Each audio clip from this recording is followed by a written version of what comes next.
اس بیان کو سنیں گی تو وہ جو مسکنسپشن پیدا کیا جاتا ہے کہ جناب اسلام میں عورتوں کو آزادی نہیں ہے، جناب اسلام میں عورتوں کے لیے گھٹن ہے، اللہ اکبر، ذرا پہلے اسلام سے پہلے کے حالات پڑھو اور اس کے بعد اسلام کے آنے کے بعد عورتوں کو کیا شاندار مقام میرا دین دیتا ہے۔ اللہ کے نبی نے دا بیسٹ لوگوں کی جب مثال بیان کی، بہترین لوگوں کی مثال بیان کی، تو نبی پاک فرماتے ہیں، ترمذی کی حدیث ہے، سب سے بہتر وہ ہے جو اپنے اہل کے لیے بہتر ہو، یعنی اپنی فیملی کے لیے بہتر ہو۔ اور آقا فرماتے سنو میں تم سب سے زیادہ اپنے اہل کے لیے بہتر ہوں، نبی پاک سب سے زیادہ اپنی فیملی کے لیے بہتر۔ نبی پاک علیہ الصلوۃ والسلام سے ایک شخص نے پوچھا حضور شوہر پر بیوی کا کیا حق ہے؟ تو آپ نے فرمایا جب وہ کھائے یعنی شوہر کھائے تو بیوی کو کھلائے، جب لباس پہنے اسے بھی پہنائے، اس کے چہرے پر نہ مارے، اسے بدصورت نہ کہے، اور اگر سمجھانے کے لیے اس سے علیحدگی کرنی پڑے تو گھر میں ہی علیحدگی کرے۔ اللہ اکبر۔ ایک بار حضرت عمر فاروق رضی اللہ عنہ کی بارگاہ میں، سنیے گا بڑا دلچسپ واقعہ، سیدنا عمر فاروق کا کتنا بڑا نام ہے، آپ کے جلال کی، آپ کی عدالت کی مثالیں دی جاتی ہیں، بڑے بڑے لوگ آپ کے سامنے تھر تھر کانپتے تھے۔ آپ کا گھر میں انداز کیا تھا کہ ایک شخص آیا کہ میں حضرت عمر کے پاس جاؤں اور بتاؤں میری بیوی جو ہے مجھ سے اس طرح بات کرتی ہے، اور میرا وہ انداز نہیں ہوتا جو شوہر کے سامنے ہونا چاہیے، ہوتا ہے گھروں میں ہو جاتا ہے۔ تو حضرت عمر کے دروازے پر پہنچا نا تو اندر سے اسے سیدنا عمر فاروق رضی اللہ تعالیٰ عنہ کی زوجہ ام کلثوم رضی اللہ تعالیٰ عنہ کی ناراضگی کی عالم میں گفتگو کرتے ہوئے سنا۔ وہ حضرت عمر سے بات کر رہی تھی، تو وہ شوہر سوچنے لگا کہ میں تو اپنی بیوی کی شکایت لے کر آیا تھا، حضرت کے تو گھر کا بھی معاملہ ہی ایسا ہی ہے۔ تو وہ کہتے میں واپس ہونے لگا، حضرت عمر نے بلا لیا، کیوں آئے تھے؟ تو کہا کہ میں تو حضرت اپنی بیوی کی شکایت کرنے آیا تھا، مگر میں آپ کے دروازے پر آیا، آپ کا بھی معاملہ ہی ایسا ہی ہے، تو میں سمجھ گیا ہم دونوں ایک ہی معاملے میں ہی ہیں۔ اب حضرت عمر نے جو ان کی تربیت فرمائی نا، آپ نے فرمایا میری بیوی کے مجھ پر چند رائٹس ہیں، چند حقوق ہیں، مجھے اس سے چند فائدے حاصل ہوتے ہیں جس کی بنا پر میں اس سے درگزر کرتا ہوں۔ پہلا یہ کہ یہ میرے لیے جہنم کی آڑ ہے، میرا دل اس کی وجہ سے حرام کاموں سے بچا رہتا ہے۔ نمبر دو، جب میں گھر سے نکل جاتا ہوں یہ میری خزانچی بن جاتی ہے، یعنی میرے مال کی نگہبان بن جاتی ہے، میری دھوبن بن جاتی ہے، میرے کپڑے دھوتی ہے، میرے بچے کی پرورش کرتی ہے، میرے لیے روٹیاں اور کھانے پکاتی ہے۔ تو وہ شخص کہتا ہے یہ سارے فائدے تو مجھے بھی اپنی بیوی سے حاصل ہیں، تو میں تو کبھی درگزر سے کام نہیں لیتا، وہ مجھے کہتی میں اسے لڑنا شروع کر دیتا ہوں۔ کہتا آج آپ کی بات سے نصیحت مل گئی، اب میں اپنی بیوی کی چھوٹی ماٹی باتوں کو میں بھی درگزر۔ کتنی پیاری بات بتائی، ہم وہ ساری باتیں بھول جاتے ہیں، ایک غلطی پر پکڑ لیتے ہیں، ایک غلطی پر ڈانٹتے ہیں، ہر غلطی پر جناب ایسا نہیں ہوتا، ہر غلطی کی سزا سزائے موت نہیں ہوتی ہے، ہم غلطیاں نہیں کرتے۔ اگر جس طرح ہم اپنی بیوی کو اور غلطی پر ڈانٹتے وہ ڈانٹنا شروع کر دے پھر کیا حال ہوگا؟ تو ایسا نہ کرے، وہ بھی دل رکھتی ہے، ہم نے کسی انسان سے شادی کی ہے، کمپیوٹر سے نہیں کی، ٹھیک ہے نا؟ تو کمپیوٹر بھی آج کل وائرس آ جاتا ہے، تو وہ تو انسان ہے، غلطی ہو گئی کوئی بات نہیں۔ تو سبحان اللہ، اتنا پیارا مذہب ہے بنتا یہ کیسا میدان ہوگا۔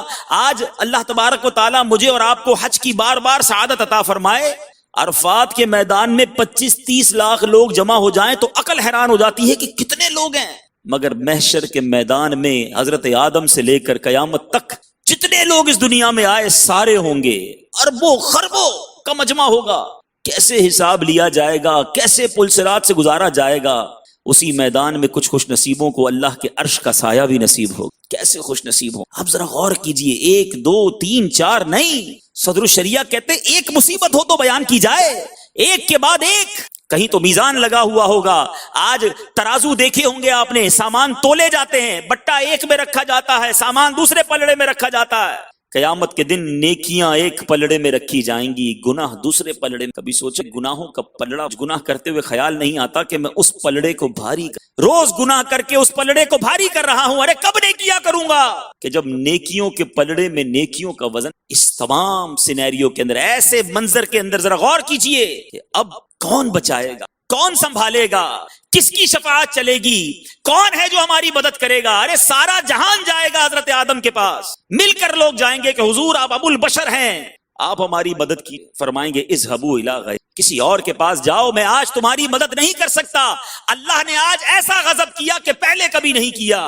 یہ محشر گھومتا ہوا کبھی حضرت ابراہیم کے پاس، کبھی حضرت موسیٰ کے پاس، کبھی حضرت عیسیٰ کے پاس، مختلف انبیاء کے پاس جائیں گے، سارے انبیاء کہیں گے اذهبوا الی غیر، کسی اور کے پاس جاؤ، آج میں تمہاری کوئی مدد نہیں کر سکتا۔ پھر حضرت عیسیٰ اشارہ کریں گے، اہل محشر کہیں گے حضور آپ ہی بتائیں جائیں تو کہاں جائیں، اس پریشانی میں کون ہماری مدد کرے گا؟ وہ کہیں گے آج ایک ہی ہستی ہے، آج ایک ہی ہستی ہے جس کے در پر جاؤ گے تو تمہارا کام بن جانا ہے، کوئی اور نہیں، نبی آخر الزمان جناب محمد مصطفیٰ صلی اللہ تعالی علیہ وسلم ہے، ان کے پاس چلے۔ اب یہ سارا محشر گھومتے پریشان حالی میں نبی پاک صلی اللہ تعالی علیہ وسلم کے دربار میں.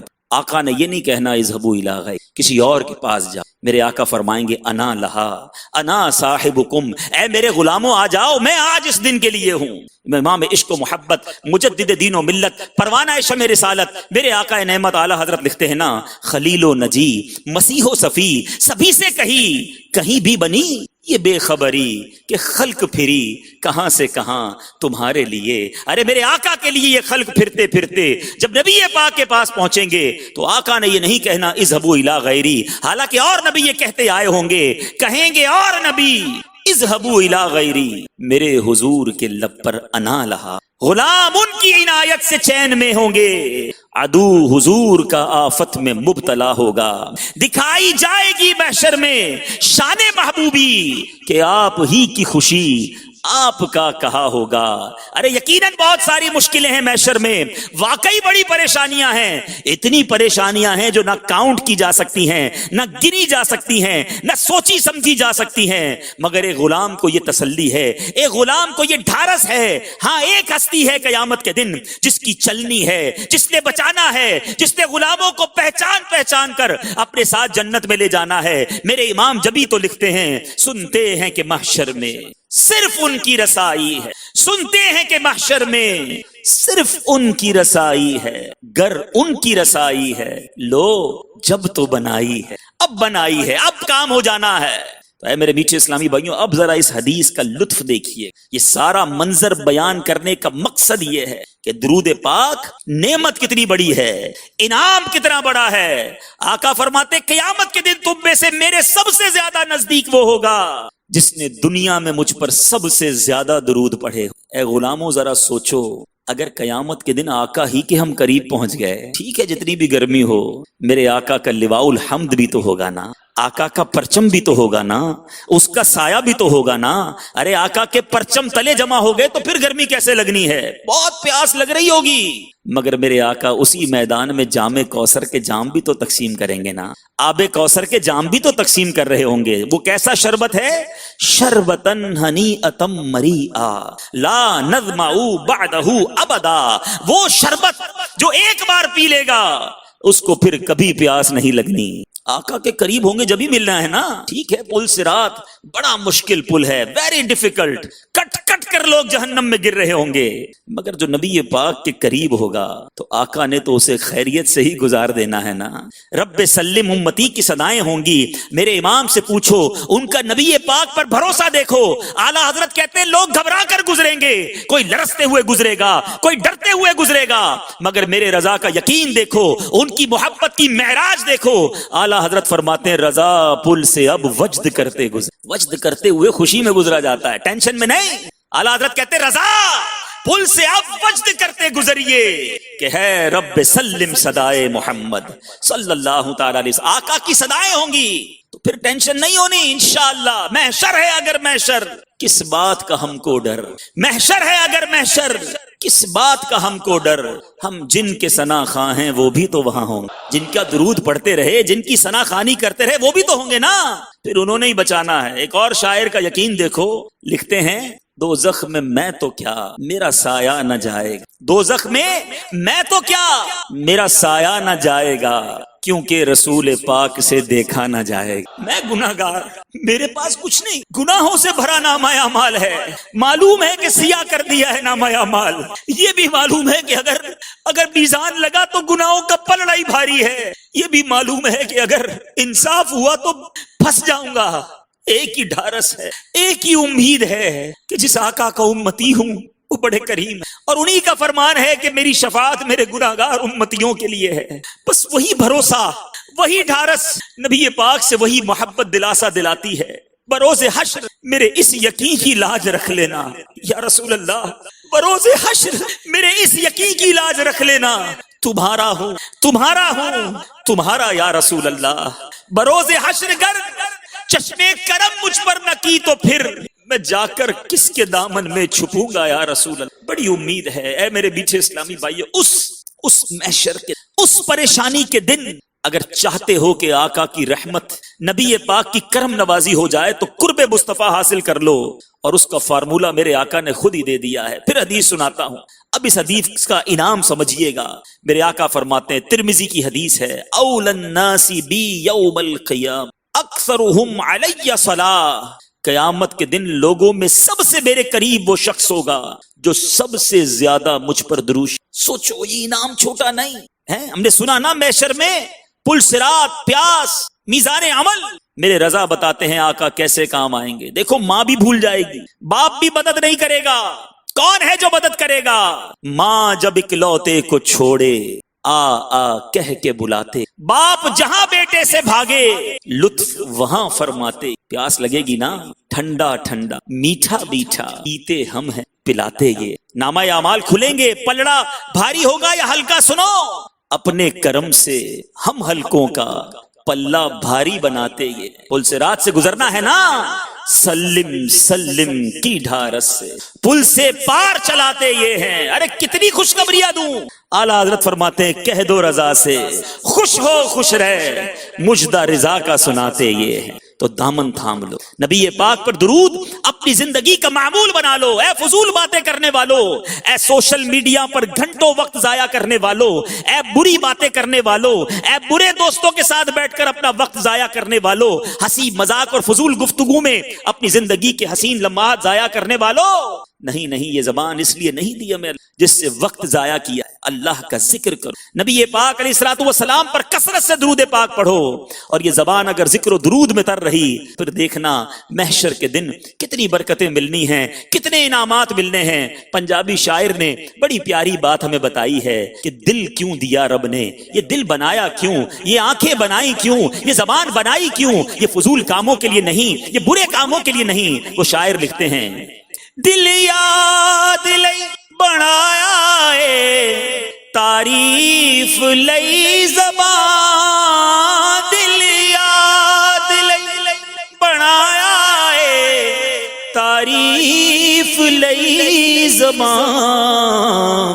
اکھیاں بنائیاں سونے دے دیدار واسطے, اکھیاں بنائیاں سونے دے دیدار. تو انشاءاللہ کثرت سے درود پاک پڑھیں گے. کم از کم ایٹ لیسٹ ایک نیت تو آج سارے کر لیں کہ 313 بار روزانہ ضرور درود پڑھیں گے. علماء فرماتے ہیں جو کم از کم 313 بار درود پڑھ لے وہ کثرت کے ساتھ درود پاک پڑھنے والوں میں شامل ہو جائے. تو انشاءاللہ 313 بار درود پاک میں یقین کریں وقت نہیں لگتا, لگتے زیادہ ہیں. پڑھنا شروع کریں تو منٹوں میں ہو جاتا ہے. اور اگر تسبیح ہاتھ میں ہونا, سبحان اللہ, میرے شیخ طریقت امیر اہل سنت فرماتے ہیں کہ تسبیح زبان کی لگام ہے. جس کے ہاتھ میں تسبیح ہوگی نا وہ خود ہی پڑھنا شروع ہو جائے گا. تو آپ تسبیح رکھیں, کاؤنٹر آتے ہیں, نارمل تسبیح ہاتھ میں رکھیں, اللہ نے چاہا درود پڑھتے رہیں گے. اور ہمارا مدنی انعام بھی تو ہے نا, امیر اہل سنت نے جو ہمیں پیارے پیارے 72 مدنی انعامات عطا فرمائے ہیں, اس میں مدنی انعام بھی تو کہ کیا آج آپ نے کم از کم 313 مرتبہ تو اپنا معمول بنا لیں گے انشاءاللہ تو بیڑا پار ہو جائے. میرے میٹھے میٹھے اسلامی بھائیوں, آج جو بیان کا موضوع ہے وہ بڑا ریلیونٹ ہے ہم سب کے لیے, بڑا جس کو آپ کہیں کہ ہم سب کے لیے بڑا ضروری ہے. اور یہ ایسا موضوع ہے کہ جس پر ہم سب کی توجہ بھی بہت ضروری ہے, چاہے اسلامی بھائی ہوں, چاہے مدنی منع ہوں, چاہے بڑے ہوں, ہر کسی کو اس ٹاپک پر, اس موضوع پر توجہ دینا بڑا ضروری ہے. موضوع کیا ہے؟ پہلے ایک بڑا ہی عبرت انگیز واقعہ سنتے ہیں. شیخ طریقت امیر اہل سنت بانی دعوت اسلامی حضرت علامہ مولانا الیاس عطار قادری رضوی ضیائی دامت برکاتہم العالیہ اپنی مایا ناز تصنیف نیکی کی دعوت کے صفحہ نمبر 290 پر فرماتے ہیں, پنجاب پاکستان کے ایک محلے میں ایک عجیب و غریب بدبو محسوس ہونے لگی. بیڈ اسمیل, بری بو. پریشان ہو گئے کہ بدبو کہاں سے آ رہی ہے, اتنی گندگی تو نہیں ہے محلے میں لیکن عجیب سی بو تھی. بڑا ڈھونڈا, پتا چلا کہ ایک گھر بند ہے اور اس گھر سے یہ عجیب سی بدبو آ رہی ہے. پولیس کو اطلاع دی گئی. پولیس والوں نے لوگوں کی موجودگی میں اس کا تالا توڑا, اس گھر میں داخل ہو گئے. گھر میں داخل ہوئے تو سب کے رونگٹے کھڑے ہو گئے. عجیب و غریب دہشتناک منظر سامنے تھا کہ وہاں چارپائی پر ایک نوجوان آدمی کی لاش پڑی ہوئی اور اس کے بعض حصے گل سڑ چکے تھے اور ان میں کیڑے رینگ رہے, یعنی اس کی لاش کے اندر کیڑے رینگ رہے تھے. یہ منظر دیکھ کر بچوں سمیت کئی افراد تو بے ہوش ہو گئے, دیکھ ہی نہیں سکے یہ منظر. اب تحقیق کی تو پتا چلا کہ یہ نوجوان محنت مزدوری کرنے کے لیے اس علاقے میں آیا تھا. کرائے کے مکان میں رہائش پذیر تھا اور بعض جواریوں سے اس کی دوستی تھی، جوا کھیلنے والوں سے۔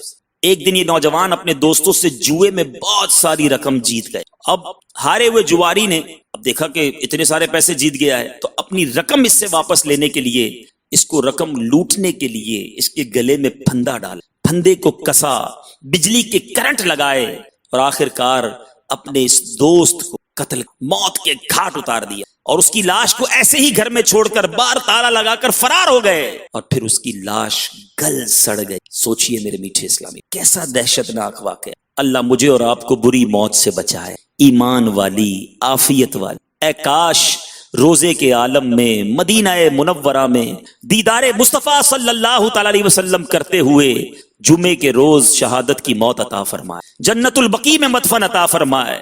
لیکن میرے میٹھے اسلامی بھائیوں، اس واقعے سے سیکھنے کو کیا ملا؟ صحبت، دوستی، تعلق کس کے ساتھ ہے؟ جواری دوستوں کے ساتھ رہنے والا، جوا کھیلنے والا، اس کا انجام آپ نے سنا۔ ایسے ناظرین بھی مجھے سن رہے ہوں جو جواری یا جوا کھیلتے ہیں یا جوے والے دوستوں کے ساتھ۔ اے جواری تو جوے سے باز آ، اے جواری تو جوے سے باز آ، ورنہ پھنس جائے گا جس دن تو مرا۔ تو نشے سے باز آ مت پی شراب، دو جہاں ہو جائیں گے ورنہ خراب۔ ہو گیا تجھ سے خدا ناراض گر، قبر سن لے آگ سے بھر جائے گی بھر۔ میٹھے میٹھے اسلامی بھائیوں، سنا آپ نے کہ بری صحبت، بری کمپنی میں اٹھنا بیٹھنا کس قدر ہلاکت و بربادی کا سبب، اور بری صحبت میں رہنے والے نادانوں کا کس قدر بھیانک انجام ہوتا ہے۔ بلا شبہ بری صحبت انسان کو کہیں کا نہیں چھوڑتی۔ برے لوگوں کی صحبت میں بیٹھنا گویا آفتوں، بلاؤں اور مصیبتوں کے دروازے کھول دیتا ہے۔ بسا اوقات یہی برے دوست اپنے فائدے کی خاطر اپنے ہی ساتھیوں کے جانی دشمن بن کر ان سے جینے کا حق چھین لیتے ہیں، اور انتہائی اذیت کے بعد موت کے گھاٹ اتار دیتے ہیں۔ اور یوں برے دوستوں کی صحبت میں رہنے والے معاشرے میں نشان عبرت بن جاتے ہیں۔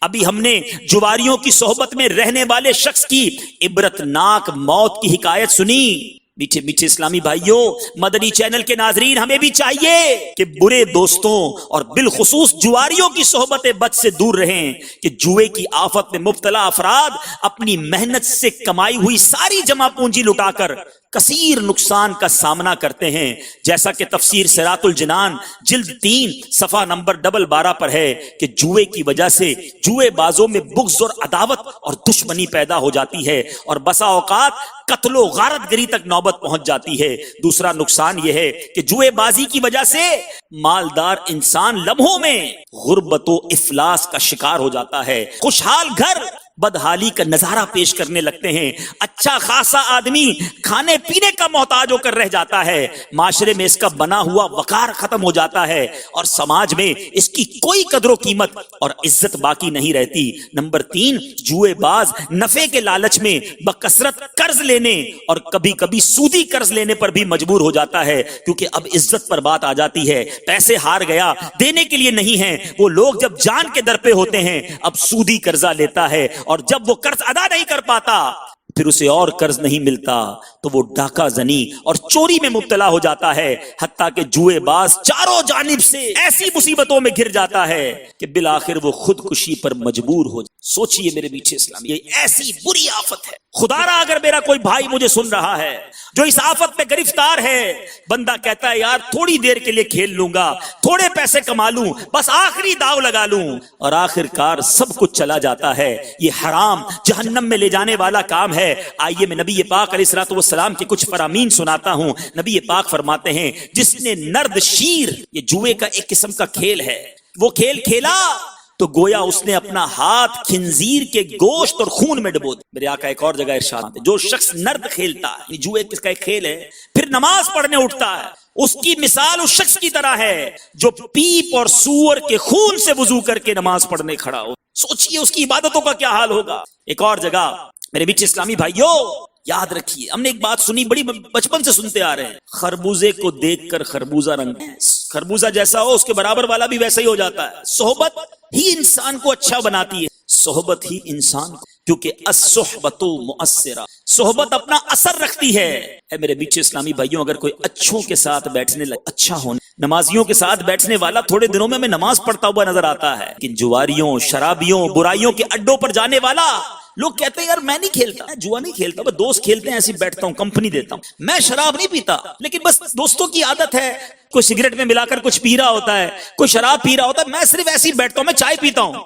آج چائے پی رہے ہو، تھوڑے دنوں کے بعد تم بھی نشہ کر۔ میں ایک سوال کرتا ہوں، جتنے ایسے مجھے ناظرین سن رہے ہیں جو پان کھاتے ہیں، چاہے تمباکو والا پان کھاتے ہوں یا گٹکا کھاتے ہوں یا سگریٹ پیتے ہوں، میں آپ سے پوچھتا ہوں، کیا آپ کے امی ابو نے پہلے دن لا کر گٹکا کھلایا تھا کہ بیٹا یہ آج میں نے بریانی بھی بڑی اچھی بنائی ہے اور آپ کے لیے 2 پیکٹ گٹکے کے بھی ابو لائے ہیں؟ نہیں ہوا ہوگا نا، ہے کہ آج بیٹے ابا نے کہا بیٹا آج بہت زبردست کام کیا، لو بیٹا یہ سگریٹ کا پیکٹ، چلو سگریٹ پیو۔ نہیں، یہ کدھر سے لگی عادت؟ ہم کسی ایسے دوست سے ملے جس کی چھالیا کی عادت، جس کی پان کی عادت تھی، دوستوں میں بیٹھتے بیٹھتے کسی کی گٹکے کی عادت تھی، اس نے لگائی عادتیں۔ اب ہزاروں ہزار روپے، میں ایسے لوگوں کو جانتا ہوں جو شاید مہینے کے 15,000 کماتے ہوں گے، 20,000 کماتے ہوں گے، مگر آدھے پیسے پان، گٹکے اور سگریٹ میں چلے جاتے ہیں۔ حساب کریں نا، اگر اپنی زندگی میں نے کتنی سگریٹ، پان اور یہ گٹکے یہ چیزیں کھائیں، میں نشے کی تو ابھی بات ہی نہیں کر رہا، اب غور کریں تو شاید لاکھوں لاکھ روپے اس پر خرچ ہو چکی، اور صحت الگ برباد۔ منہ ایسا، مجھے بتائیں جس کے منہ میں گٹکا، پان، دانت لال ہوتے ہیں، کیا وہ کسی مہذب جگہ پر جا کر بیٹھ سکتا ہے؟ کسی عالم دین کے ساتھ گفتگو کرتے ہوئے اس کو کیا حال ہوتا ہوگا؟ اب سوچیں، آپ نے اپنا وقار، اپنا چہرہ، اپنی خوبصورتی، اللہ نے جو نعمت دی تھی، خود ہی برباد کر رہے ہو، اور پھر اس کے کانسیکوینسز، اس کے بعد جو پرابلمز ہوتے ہیں کہ سگریٹ کی وجہ سے جس کی پھیپھڑے خراب، کینسر کی طرف بندہ جاتا ہے، شوگر ہو جاتی ہے۔ اب چہرے کئی لوگوں کے گٹکے رکھ رکھ کے، ایسے بھی گٹکے کھانے والے ہیں جو رات منہ میں گٹکا رکھ کر سوتے، نیند نہیں آتی۔ اب آپ بتائیں، جس کے منہ میں ساری رات یہ پڑا رہا، صبح کیا اس کے اندر سے فریشنر کی خوشبو آئے گی؟ اسی میں کیڑے پڑ جاتے ہیں۔ خدارا میں ہاتھ جوڑتا ہوں، آپ کا بھائی ہوں، آپ کو مشکل ہوگی میں جانتا ہوں، اچھا کئی لوگ سمجھتے بھی ہیں کہ کیسے چھوڑیں، اس سے پہلے کہ ڈاکٹر چھڑوائیں آپ خود چھوڑ دیں، ورنہ اس کے بعد واپسی کا راستہ نہیں ہے۔ لیکن میرا موضوع یہ نہیں ہے، میں سمجھانا چاہ رہا ہوں کہ لوگ کہتے رہے نہیں یار آئی ایم ویری اسٹرانگ، میں نہیں پیوں گا شراب، میں نہیں کرتا نشہ۔ آپ نے دوستوں کے کہنے پر تو سگریٹ شروع کی، انہی کے ساتھ بیٹھ کر تو آپ نے یہ گٹکے اور پان شروع کیے، یہی چیز آگے کنورٹ ہوتی۔ خربوزے کو دیکھ کر خربوزہ رنگ پکڑتا ہے۔ میرے میٹھے اسلامی بھائیوں، خدارا ہمیں دوست بناتے وقت سلیکشن کرنی۔ ایک سوال کرتا ہوں آپ کو، میں کہوں کہ جناب آپ نے ایک علاقے میں جانا ہے، وہ بڑے خطرناک سانپ ہیں، نہیں بھائی میں نے نہیں، بہت سارے میں ایسے بھی لوگوں کو جانتا ہوں کہ جو رات کو جب گھر جاتے ہیں نا تو ان کے گھر کے باہر کتے ہوتے ہیں، تو وہ بعض اوقات رات کو دیر سے گھر سے نکلتے ہی نہیں، یار باہر کتے ہیں وہ کاٹ لیں گے، تو اتنا گھبراتے ہو آپ؟ جانوروں سے، کیڑوں سے، مکوڑوں سے، چھپکلیوں سے جان کو تکلیف ہو سکتی ہے۔ اگر بری دوستی مل گئی اور ایمان برباد، اس پر کوئی سلیکشن نہیں، اس پر کوئی چیکنگ نہیں کہ کس کو دوست بناؤں، کس کی صحبت اپناؤں۔ ارے وہ صحبت جو اللہ کی ناراضگی کا باعث بن جائے، ایمان کی بربادی کا باعث بن جائے۔ ابھی بھی شاید بات سمجھنا آ رہی ہو کہ یار دوستی کیسے ایمان کی بربادی کا؟ میں اسٹرانگ آدمی، میرے بلیف اچھے، میں عقیدے کا اچھا، میں 5 وقت کا نمازی، میں درود پڑھنے والا، میں ہر جمعرات اجتماع بھی سنتا ہوں، اگر چند گھنٹے کچھ دوستوں کے ساتھ بیٹھ جاتا ہوں تو کیسے ایمان چلا جائے گا؟ بلکہ کچھ لوگوں کے ذہنوں میں یہ بھی ہوتا ہے میں اس لیے بیٹھتا ہوں ان کو نمازی بنا لوں گا، میں ان کو قریب لے آؤں گا، میں ان کے بد مذہب ہیں میرے دوست، کچھ یہ بھی کہتے ہیں بعد اللہ بد مذہب تمہارا دوست کیسے ہو گیا؟ جو اللہ اور اس کے رسول کے بارے میں صحیح عقیدہ نہیں رکھتا وہ تمہارا دوست؟ خود سوچیے آپ، خود یہ لفظ کہنا کیسا کہ جو رب کا دشمن وہ میرا دوست، جو نبی پاک کا دشمن وہ میرا دوست، جو ولیوں کا دشمن وہ میرا دوست، یہ جملہ کیسا ہے؟ ارے کوئی میرے باپ کے بارے میں بری بات کرے میں سلام کرنا پسند نہیں کرتا، اور جو اولیاء کرام، صحابہ کرام، نبی پاک علیہ الصلوۃ والسلام خود رب عز و جل کے بارے میں بکواس کرتا پھرے اور میں کہوں میرا دوست ہے، استغفر اللہ۔ سوچو تمہارے ایمان کا کیا ہوگا۔ لوگ کہتے ہیں ہم اس لیے بیٹھتے ہیں کہ ان کو ٹھیک کر دیں گے، اور پہلے خود تو پکے ہو جاؤ، خود تو ٹھیک ہو جاؤ، خود تو علم دین حاصل کر لو۔ تو یہ بڑی شیطان کا وار ہے، یہ بڑی جس کو کہنا سویٹ پوائزن ہے، یہ ایسا میٹھا زہر ہے۔ میرے امام نے بہت پہلے بتا دیا، اور اب تو ایسا لگتا ہے یہ کلام آج کے دور میں بالکل صادق آتا ہے۔ اعلیٰ حضرت فرماتے ہیں سونا جنگل، رات اندھیری، چھائی بدلی کالی، سونے والو جاگتے رہیو چوروں کی، یعنی چوری رکھوال بنے ہوئے ہیں۔ اعلیٰ حضرت نے کمال کا محاورہ استعمال کی، آنکھ سے کاجل صاف چرا لیں یا وہ چور بلا کے. آنکھ سے کاجل کیسے چرایا جا سکتا ہے؟ وہ تو آنکھ کے اندر ہی ہوتا ہے. فرمایا نہیں، ایسے بھی چور آئیں گے. ایسا بھی دور آیا، دین کا نام لے کر، مذہب کا نام لے کر، قرآن کا نام لے کر، حدیث کا نام لے کر، درس قرآن کا نام لے کر بڑے بڑے سٹائل کے ساتھ آئیں گے. تمہارا ایمان ہی تم سے لے کے چلے جائیں. آنکھ سے کاجل صاف چرا لیں یا وہ چور بلا کے ہیں. گٹھڑی تاکی ہے اور تو نے نیند نکالی. ایسے وقت میں سوئے ہوئے ہو، ایمان چرانے والے آ گئے، مگر آج کسی کو خیال ہی نہیں ہے. میرے بیچ اسلامی بھائیوں سنو، میں کچھ نبی پاک کے فرامین سناتا ہوں. اے ہر کسی کو دوست بنانے والوں، اے ہر طرح کی صحبت میں اٹھنے بیٹھنے والوں سنو. امیر المومنین سیدنا فاروق اعظم رضی اللہ تعالیٰ عنہ فرماتے ہیں، ایسی چیز میں نہ پڑو جو تمہارے لیے مفید نہ ہو، اور دشمن سے الگ رہو اور دوست سے بچتے رہو، مگر جب کہ وہ امین ہو کہ امین کے برابر کوئی نہیں. اور فاجر گناہگار کے ساتھ نہ رہو کہ وہ تمہیں گناہ سکھائے گا، اور اس کے سامنے راز کی بات نہ کہو، اور اپنے کام میں ان سے مشورہ لو جو اللہ سے ڈرتے. گناہگار تو گناہ ہی سکھائے گا نا. ایسے بھی دوست ہوتے ہیں، جب بری گیدرنگ ہو، بندہ اجتماع میں آ کر بیان سن کر نمازی بن جائے نا تو مذاق اڑاتے ہیں. ارے بھائی مولوی بن گیا ہے، جمعہ پڑھتے ہیں تو ٹھیک ہے، بس بہت ہے، کیا ظہر بھی پڑھنی، عصر بھی پڑھنی، مغرب بھی پڑھنی، بیٹھ بھائی بعد میں پڑھ لینا نماز. ایسے دوست جو مجھے نماز سے روکے، جو مجھے نماز کی فرضیت جو اہم ترین فرض ہے اس سے روکے. سوچئے مولا علی کرم اللہ تعالی وجہ الکریم کا شاندار فرمان ہے، کھلے عام گناہ کرنے والے سے یعنی فاجر سے بھائی بندی نہ کرو کہ وہ اپنے فعل تمہارے سامنے بنا سوا کر مزین کر کے پیش کرے گا، اور چاہے گا تم بھی اس جیسے بن جا، اور اپنی بدترین خصلت کو اچھا کر کے دکھائے گا. تمہارے پاس اس کا آنا جانا عیب اور ننگ یعنی باعث شرم ہے. اور احمق سے بھی بھائی چارہ نہ کرو، بے وقوف سے بھی دوستی نہیں ہونی چاہیے. وہ اپنے آپ کو مشقت میں ڈال دے گا اور تمہیں کچھ نفع نہیں پہنچائے گا. اور کبھی یہ ہو سکتا ہے کہ تمہیں نفع پہنچانا چاہے گا مگر پھر بھی تمہارا نقصان ہی کر دے گا. اس کی خاموشی بولنے سے بہتر ہے، اس کی دوری نزدیکی سے بہتر ہے، اور اس کی موت زندگی سے بہتر ہے. اور جھوٹے شخص سے بھی بھائی چارہ نہ کرو کہ اس کے ساتھ معاشرت میل ملاپ تمہیں نفع نہ دے گا، تمہاری بات دوسروں تک پہنچائے گا اور دوسروں کی بات تمہارے پاس لائے گا. اور اگر تم سچ بولو گے تب بھی وہ سچ نہیں بولے گا، نہ جھوٹا چلے گا، نہ گناہگار چلے گا، نہ احمق چلے گا. مگر آج بندہ کہتا ہے بس میں تو ایک دوست سے دوستی کی تھی، وہ مجھے اپنے دوستوں کے پاس لے گیا، ایک فرینڈ سے دوسرا فرینڈ ملا، دوسرے سے تیسرا ملا. اس کا بیک گراؤنڈ کیا ہے، اس کا عقیدہ کیا ہے، اس کے اعمال کیا ہیں، کسی کو کوئی پرواہ نہیں. یار کھانا بڑا اچھا کھلاتا ہے، گاڑی اس کے پاس بڑی اچھی ہے، اس کے پاس موبائل بڑے اچھے اچھے ہوتے ہیں، جب جاتا ہوں نیا سافٹ ویئر بتاتا ہے، جب جاتا ہوں عجیب عجیب لطیفے سناتا ہے، باتیں بڑی دلچسپ کرتا ہے. اللہ کے بندوں یہ سوچو بیٹھے کس کے ساتھ ہو، اس کا عقیدہ کیا ہے، اس کا مولا اس سے راضی ہے کہ نہیں. یاد رکھیے میرے میٹھے اسلامی بھائیوں، علماء فرماتے ہیں دوست وہ ہوتا جسے دیکھ کر خدا یاد آ جائے. یہاں موجود جتنے اسلامی بھائی ہیں میں آپ سے پوچھ، کوئی ایسا دوست ہے آپ کا میرا میں جب اس سے ملوں مجھے خدا یاد آ جائے؟ بدقسمتی یہ ہے کہ آج دوست ایسے ہیں جن کو دیکھ کر سنیما یاد جن کو دیکھ کر فلمیں یاد آتی ہیں، جن کو دیکھ کر گندی باتیں یاد آتی ہیں. وہ جب ملتے ہیں کوئی نہ کوئی ہمیں چیٹنگ کا، فراڈ کا، کسی کی عزت اتارنے کا طریقہ بتاتے ہیں. ایسے دوست جو نہ زندگی میں کام آئے نہ مرنے کے بعد کام آئے.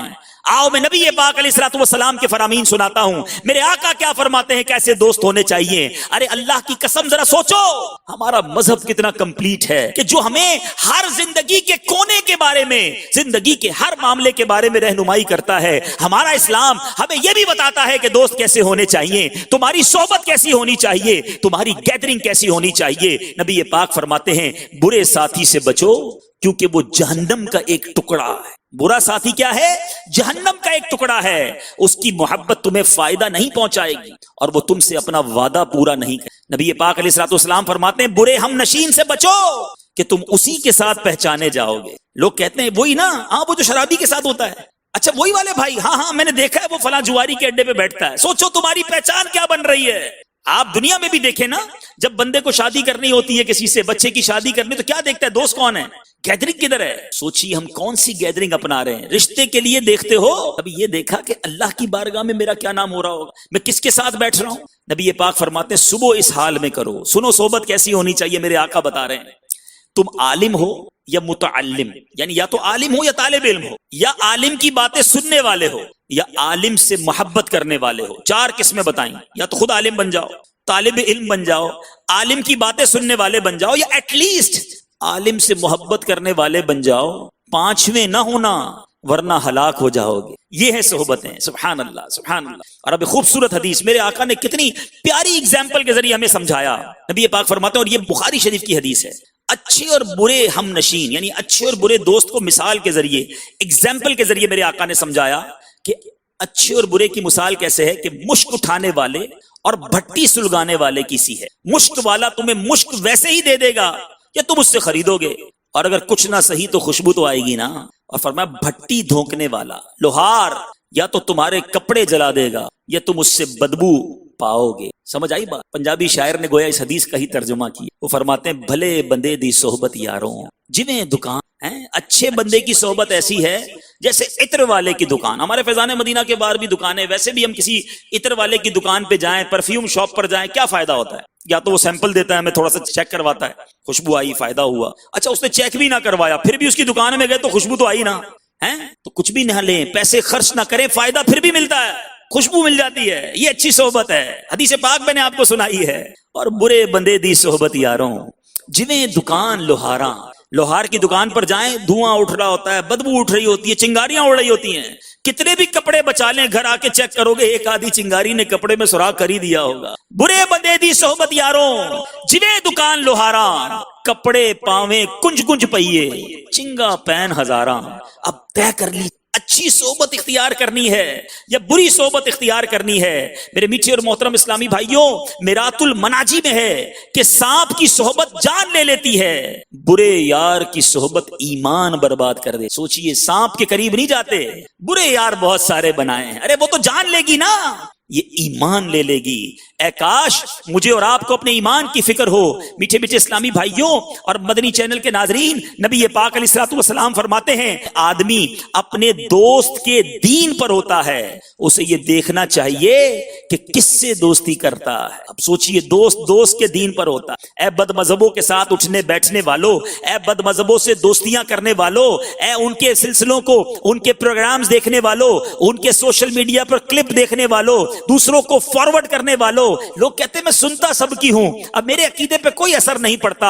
نہیں میرے میٹھے اسلامی بھائیوں, ہم نے ان کی سننی بھی نہیں ہے. جس نے میرے آقا کی نہیں سنی, جس نے صحابہ کی نہیں سنی, جس نے رب سے سچا بھروسہ نہیں رکھا, ہم نے اس کی بات کیوں سننی ہے؟ اور یہی انداز ہمارے اسلاف کا بھی ہوا کرتا. آئیے میں آپ کو ہمارے اسلاف کا جو طرز عمل ہے ان کے وہ بتاتا ہوں. اعلی حضرت امام اہل سنت اسلاف کا طرز عمل نقل کرتے ہوئے فرماتے ہیں, حضرت سیدنا سعید بن جبیر جو کہ شاگرد ہیں عبداللہ ابن عباس رضی اللہ تعالیٰ عنہما, ان کو راستے میں ایک بد مذہب ملا, کہا میں کچھ عرض کرنا چاہتا ہوں.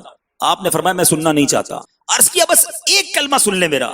آپ نے انگوٹھے سے اشارہ کیا کہ آدھا کلمہ بھی نہیں سننا تیرا. لوگوں نے عرض کی یہ کیا وجہ ہے؟ تو آپ نے فرمایا یہ ان میں سے ہے, یعنی یہ گمراہوں میں سے ہے, میں نے اس سے کوئی بات نہیں سننی. اسی طرح امام محمد بن سیرین رحمت اللہ تعالی علیہ کے پاس دو مذہب آئے. لوگ کہتے ہیں یار قرآن ہی سن رہا تھا نا, میں تلاوت ہی تو سن رہا تھا, تفسیر قرآن ہی تو سن رہا تھا, میں نے اور کچھ نہیں سننا, بس قرآن سیکھنا ہے. سنو, ہم نے بد مذہبوں سے کچھ بھی نہیں سیکھنا. امام محمد بن سیرین کیا فرماتے ہیں, ان کے بعد دو بد مذہب آئے.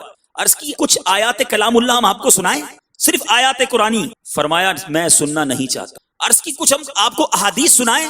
آپ نے فرمایا میں سننا نہیں چاہتا. انہوں نے اصرار کیا تو فرمایا تم دونوں اٹھ جاؤ یا میں اٹھ جاتا ہوں. آخر وہ چلے گئے. تو لوگوں نے عرض کی کہ حضور حرج کیا تھا, وہ آیتیں تو سنا رہے تھے نا, حدیثیں ہی تو سنا رہے تھے. آج لوگ یہی کہتے ہیں نا یار ہم صرف قرآن سنتے ہیں, میں بچوں کو اس لیے بھیجتا ہوں فلاں جگہ پر کہ بچہ قرآن سیکھ کر آ جائے. ارے اس کے پاس بھیجتے ہو جس کا عقیدہ ہی ٹھیک نہیں, تو تمہارے بچے کو کل کیا بنا دے گا. آج لوگ کہتے ہیں یار اب تفسیر قرآن چھوٹا سا کلپ تھا, بڑا اچھا تھا, سنو تو صحیح یار, بات کتنی اچھی کی ہے. ارے اس کی بات نہیں سننی جس کے دل میں عشق مصطفیٰ نہیں ہے, جس کو اولیاء کرام سے محبت نہیں ہے, جس کو صحابہ کرام اور اہل بیت اطہار سے محبت نہیں سننی اس کی بات. اور یہی انداز ہمارے اسلاف کا تھا. آج لوگ سٹڈیز کے نام پر, پروگرامز کے نام پر, سوشل میڈیا کے نام پر نہ جانے کس کس کو سنتے ہیں. آؤ میں آپ کو آپ کے بزرگوں کا طریقہ بتا رہا ہوں. لوگوں نے کہا حضور قرآن ہی تو سنا رہا ہے, حدیثیں ہی تو سنا رہا ہے. آپ نے فرمایا میں نے خوف کیا کہ وہ آیات و احادیث کے ساتھ اپنی کچھ تعویل لگائیں گے اور وہ میرے دل میں رہ جائے تو میں ہلاک ہو. سنو بریلی کے تاجدار, ہم سب کے امام عشق و محبت اعلیٰ حضرت یہ واقعات نقل کرنے کے بعد ہمیں کیا سمجھاتے ہیں. فرمایا آئمہ بزرگوں کا تو یہ خوف کا عالم تھا, اور عوام کو اب یہ جرت ہے ولا حول ولا قوت الا باللہ. دیکھو امان کی راہ وہی ہے جو تمہیں تمہارے پیارے نبی صلی اللہ تعالی علیہ وسلم نے بتائی. آقا فرماتے ہیں ایاکم و ایاہم لا یضلونکم ولا یفتنونکم. ان بد مذہبوں سے دور رہو اور انہیں اپنے سے دور کرو, کہیں وہ تمہیں گمراہ نہ کر دیں, کہیں وہ تمہیں فتنے میں نہ ڈال دیں. اعلیٰ حضرت فرماتے دیکھو نجات کی راہ وہی ہے جو رب نے قرآن میں فرمائی. اللہ فرماتا ہے 7ویں پارے میں سورہ انعام آیت نمبر 68 میں فلا تقعد بعد الذکر مع القوم الظالمین. ترجمہ کنز ایمان تو یاد آئے پر ظالموں کے پاس نہ بیٹھ. بھولے سے اگر ان کے پاس بیٹھ بھی گئے تو یاد آنے پر فوراً کھڑے ہو جائیں. اے میرے میٹھے اسلامی بھائیوں, یہ ہمیں ہمارے بزرگ سکھا رہے ہیں. دوستی بھی نہیں رکھنی اور ایسے لوگوں سے دین بھی نہیں سیکھنا, ایسے لوگوں کے بیانات بھی نہیں سننے, ان کی محفلوں میں بھی نہیں جانا کہ جو نبی پاک علیہ الصلوۃ والسلام, صحابہ کرام, اولیاء کرام, ہمارے اسلاف کے بارے میں اس کے دل میں کچھ اور ہے, ہم نے اس سے کوئی بات نہیں سننی. بڑا پیارا شعر میرے شیخ طریقت امیر اہل سنت اپنے کلام میں لکھتے ہیں, آئیے مل کر یہ دعا ہم بھی مانگ لیتے ہیں. محفوظ صدا رکھ نہ شہاب ادبوں سے, محفوظ صدا رکھنا شہاب ادبوں سے, اور مجھ سے بھی سرزد نہ کبھی بے ادبی ہو, اور مجھ سے بھی سرزد نہ کبھی بے ادبی ہو. میٹھے میٹھے اسلامی بھائیوں, اب اپنے آپ کو بھی بچانا ہے, اپنی اولاد کو بھی بچانا. یاد رکھیں چھوٹی عمر میں صحبت بری مل جائے نا تو بچہ پھر ماں باپ کے ہاتھ سے آتا. اس وقت ہم توجہ نہیں دیتے. اسکول میں, محلے میں ہمارا بچہ کس کے ساتھ اٹھتا بیٹھتا ہے. یہی بچپن کی صحبت عقیدہ بھی برباد کرتی ہے, یہی بچپن کی صحبت اعمال بھی برباد کرتی ہے اور بری عادتوں میں بھی لگا دیتی ہے, مگر ہم اس کو اگنور کرتے ہیں کہ ابھی بچہ ہے. نہیں میرے میٹھے اسلامی, ایک بہت خوبصورت رسالہ ہے مکتبۃ المدینہ کا, دودھ پیتا مدنی منا.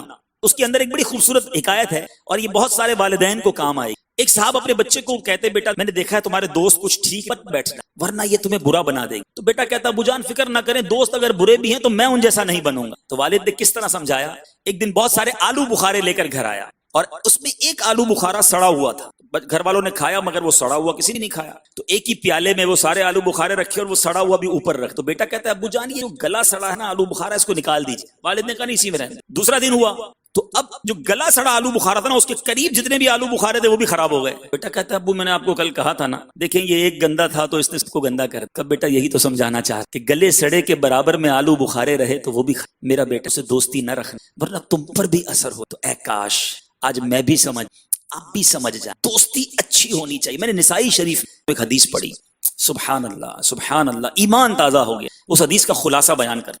حدیث کا خلاصہ یہ ہے کہ ایک شخص کو جہنم میں ڈالنے کا ہوگا, اسے جہنم میں ڈال دیا جائے گا اس کے گناہوں کی سبب. اس گناہگار شخص کا ایک نیک دوست ہوگا. حدیث کے الفاظ ہیں, آقا فرماتے ہیں وہ نیک شخص اللہ سے جھگڑا کرے گا. اس کا مقام کیسا ہوگا؟ یہ وہ جھگڑا نہیں ہے جو آج کے دنیا کے جھگڑا, مان والی ضد نہیں ہوتی جس کو مدنی ضد کہتے ہیں. مان, اللہ کی بارگاہ میں وہ نیک کھڑا ہو جائے گا, کہے گا یا اللہ تو نے میرے اس دوست کو جہنم میں ڈال دیا جس نے میرے ساتھ نمازیں پڑھی ہیں, میں گواہ ہوں اس نے میرے ساتھ روزے رکھے ہیں. اے اللہ وہ میرا دوست ہے, میرا خلیل ہے, اور تو نے اسے جہنم میں ڈال دیا. رب کی رحمت کو جوش آئے گا, مالک فرمائے گا جا اپنے اس دوست کا ہاتھ پکڑ کے جہنم سے نکال کر لیا. اللہ اکبر اللہ اکبر. جب یہ حدیث پڑھی میں سوچنے پر مجبور ہوا, اور شاید آپ بھی سوچیں گے. سوچیے اگر نہیں سوچا تو, کوئی تو ایسا ایک دوست ہو کہ اگر قیامت کے دن میرے گناہوں کے سبب, میرے برے اعمال کے سبب اگر میرے ساتھ کچھ برا ہو جائے جو میرے لیے برا ہو, یقیناً جو ہوگا وہ انصاف ہوگا, تو میرا وہ دوست رب کی بارگاہ میں کھڑا ہو جائے, یا اللہ اس نے میرے ساتھ نمازیں پڑھی تھی. میں ایک مدنی مشورہ دوں گا یہاں موجود اسلامی بھائیوں, یہ مدنی قافلے جو جاتے ہیں نا ان میں خوب سفر کیا کرو. یہ جو اصلاح اعمال کورس ہے یہ کمال کا کورس ہے, ضرور کیا کریں, کیونکہ اس میں مدنی انعامات کے عاملین نیک اسلامی بھائی ہیں. قیامت کے دن ان نیک لوگوں سے یہ امید تو ہوگی کہ اللہ سے عرض کریں گے مولا اس نے ہمارے ساتھ نمازیں پڑھی تھی, روزے رکھے تھے, دین کا کام کیا تھا, مدنی قافلوں میں سفر کیا تھا, ہم گواہ ہیں. ایسے ایک دو دوست ہونے چاہیے میرے میٹھے اسلامی بھائیوں. مدنی ماحول میں بھی میں مشورہ دوں گا کہ اپنی قربت ان کے ساتھ رکھیں جو مدنی انعامات کے عامل ہیں, جو 12 ماہ کے مسافر ہیں، جن کے اندر خوف خدا آپ کو نظر آتا ہے، جو عشق رسول کے پیکر ہیں، تلاش کرو کہ یار یہ بڑا نیک ہے، میں اس کے ساتھ ہو جاتی، روز تلاوت کرتا ہے تاکہ اس کی برکتیں مجھے ملتی۔ ایک تو اس کی صحبت اثر کرے گی، اور دوسرا انشاءاللہ یہ میری سفارش کرے۔ ہے کوئی ایسا دوست؟ آج تو ایسے دوست بنائے ہیں جن کو نماز پڑھنا بھی، میرا جنازہ کیسے پڑھیں گے؟ جن کو غسل کے فرائض نہیں معلوم، وہ مجھے مرنے کے بعد غسل کیسے دیں گے؟ ارے جن کو قاعدہ پڑھنے نہیں آتا، مرنے کے بعد میرے سوئم پر قرآن کیسے پڑھیں گے؟ مرنے کے بعد میرے لیے دعا کیسے کریں گے؟ سوچو ان دوستوں کا کیا کام جو مرنے کے بعد مجھے کچھ نہیں پہنچا سکتے۔ ارے دوست تو ایسے ہونے چاہیے کہ اگر میں دنیا سے چلا جاؤں تو سنت کے مطابق مجھے غسل دیں، مجھے کفن دیں، مجھے سنت کے مطابق قبر میں اتاریں، میرا جنازہ پڑھیں تو ان کی آنکھوں میں آنسو ہوں، جب ہاتھ اٹھائیں تو ان کی آنکھیں بہیں، وہ نیک لوگ اللہ کی بارگاہ میں کہیں ہمارے دوست کی مغفرت کر دے، مولا اس کے گناہ معاف کر دے۔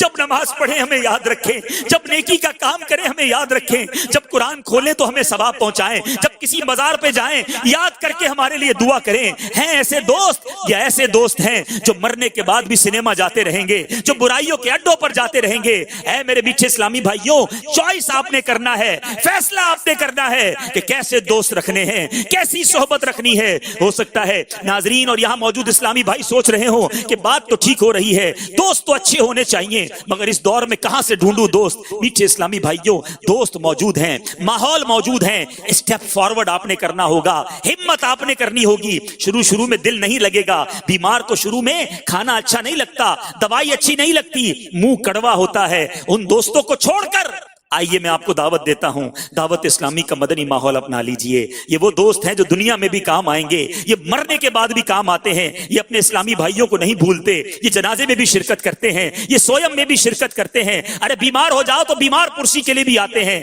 اور مرنے کے بعد اللہ اکبر، اللہ سلامت رکھے میرے پیر و مرشد کو۔ میں نہیں سمجھتا دنیا میں ایسی کوئی اور شخصیت ہے جو ہر بیان سے پہلے، ہر مدنی مذاکرے سے پہلے اپنے سارے مریدین کے لیے اصالہ ثواب کریں، اپنے سارے مبلغین کے لیے دعائیں کریں۔ ارے اللہ سلامت رکھے ایسے پیر کو جو روز اپنے مریدوں کے لیے دعائیں کرتا ہو، دعوت اسلامی کا کام کرنے والے کے لیے دعائیں کرتا ہو۔ پھر کیوں نہ اس ماحول سے وابستہ ہو جائیں، پھر کیوں نہ جینا مرنا دعوت اسلامی کے ساتھ ہو، پھر کیوں نہ میری دوستی بھی ان خوش نصیبوں کے ساتھ ہو۔ آؤ میرے میٹھے اسلامی بھائیوں، خدا را اپنی آخرت کی فکر کیجئے، اپنی صحبت اچھی کیجئے۔ بعض اوقات ہوتا بھی یہی ہے، بہت سارے ہم نے خوف خدا پر بیان سنے، شب برات رو رو کر توبہ کی، شب قدر کو جناب اپنے گناہوں سے پکی توبہ کی، کبھی کعبے کے سامنے جا کر دعائیں کی، اس کے بعد دل بھی بدل گیا، ہمت بھی آ گئی، اب گناہ نہیں کروں گا۔ مگر کبھی سوچا کہ یہ توبہ پر استقامت کیوں؟ ویسے پھر گناہ، وہی نمازیں چھوٹ رہی، وہی برے کام، وجہ کیا ہے؟ اگر آپ اس کے بھی پیچھے جائیں گے نا تو وجہ وہی بری صحبت۔ توبہ کرنے کے بعد میں پھر انہی دوستوں میں گیا، توبہ کرنے کے بعد میں پھر اسی گیدرنگ میں گیا، اور اس گیدرنگ نے اپنا اثر ڈالا، میں ساری توبہ بھول گیا، میں سارے ارادے بھول گیا، میں پھر گناہوں میں پڑ گیا۔ اے میرے میٹھے اسلامی بھائیوں، آج فیصلہ کرنا ہے، زندگی کا بھروسہ نہیں، ایسا نہ ہو یہ بری صحبت ایمان بڑھے۔ نہ ہم نے بروں کے پاس بیٹھنا ہے، نہ بد مذہبوں کی صحبت اپنانی ہے، نہ بد مذہبوں سے رشتہ کرنا ہے۔ اے میرے میٹھے اسلامی بھائیوں جو والدین مجھے سن رہے ہیں، آج رشتہ کرتے وقت کیا دیکھا جاتا ہے؟ لڑکی خوبصورت ہے کہ نہیں ہے، پڑھی لکھی ہے کہ نہیں، جہیز کتنا لائے گی، بس چوتھا سوال نہیں۔ کبھی سوچا نمازی ہے کہ نہیں، عشق رسول اس کے دل میں ہے کہ نہیں، صحابہ اولیاء اہل بیت کے بارے میں کیا یقین رکھتی ہے؟ ارے یہ بچے کی ماں بنے گی، ماں بچے کی پہلی درسگاہ ہوتی ہے۔ آپ ایسی ماں تلاش کر رہے ہیں۔ میں بڑی عجیب بات کہنے جا رہا ہوں، بہت سارے نوجوان مجھے سن رہے ہیں جو شادی شدہ نہیں ہیں، آپ ابھی شادی نہیں کی نا، آپ نے، آپ کے ہونے والے بچوں کا آپ پر حق ہے، جی ہاں، شادی سے پہلے حق ہے، ان کے لیے اچھی ماں تلاش کریں، کیونکہ ماں کا عقیدہ، ماں کی برکت وہ بچے کے اندر جاتی ہے۔ اور ماں ہی بری ہو، ماں ہی جس کو آپ کہیں بے پردہ ہو، بد مذہب ہو، لوگ کہتے نہیں میں شادی کر کے اس کو اپنے مذہب میں لے آؤں گا، اپنے عقیدے میں لے آؤں گا۔ ارے ہم نے دیکھا ہے گھر برباد ہوتے، ہم نے دیکھا ہے نسلیں برباد ہوتے ہوئے۔ اسی طرح لڑکا تلاش کرتے وقت کیا دیکھا جاتا ہے؟ خوبصورت ہے، کتنے کماتا ہے، بس۔ اچھا پھر دو تین صحبتیں چیک کر لی، دو تین چیزیں کیا چیک کی جاتی ہیں؟ جواری تو نہیں، شرابی تو نہیں۔ کیوں کہ جوا کھیلنے والا معاشرے میں برا لگتا ہے، شرابی کو لوگ اچھا نہیں سمجھتے۔ یقیناً جوا حرام، شراب حرام، مگر کیا نماز چھوڑنا حرام نہیں؟ نماز